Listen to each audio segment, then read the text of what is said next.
వేసవి కాలంలో జుట్టు సంరక్షణ ఎలా చేయాలో ఇప్పుడు తెలుసుకుందాం. వేసవిలో స్కాల్ఫ్లో ఇన్సులేషన్ కారణంగా జుట్టు రాళ్ళ సమస్య ఎక్కువ అవుతుంది. అధిక ఉష్ణోగ్రతలు, చెమట కారణంగాను హెయిర్ ఫాల్ ఎక్కువగా ఉంటుంది. జిడ్డుగా మారడం వంటి సమస్యలు ఎదురవుతాయి. ఏసీ, కూలర్ల వల్ల కూడా జుట్టు నిర్జీవంగా మారిపోతుంది. కాబట్టి వేసవిలో జుట్టు సంరక్షణకు ప్రత్యేక శ్రద్ధ తీసుకోవాలి.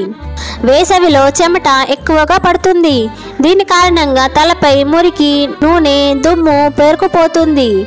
ఇది స్కాల్ఫ్ ఇన్ఫెక్షన్లకు దారితీస్తుంది. అందుకే వారానికి 2 సార్లు తలస్నానం చేయాలి.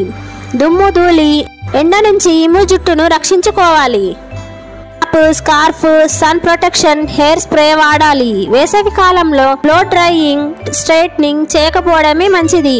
అధిక వేడి కారణంగా జుట్టు దెబ్బతినే అవకాశం ఉంది. వెడల్పాటి పళ్ళున్న దువ్వెనను వాడాలి. వేసవిలో జుట్టు మరింత పొడవుగా ఉంటుంది కాబట్టి ఖచ్చితంగా జుట్టుకు కండిషనర్ అప్లై చేయాలి. అలాగే కొన్ని హెయిర్ ప్యాక్స్ కూడా వాడాలి. నిజానికి ఈ కాలంలో జుట్టు ఇంకా వేగంగా పెరుగుతుంది.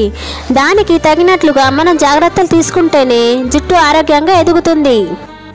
మరిన్ని ఆరోగ్య సూత్రాల కోసం ఆరోగ్య చక్రం ఛానల్ సబ్స్క్రైబ్ చేయండి.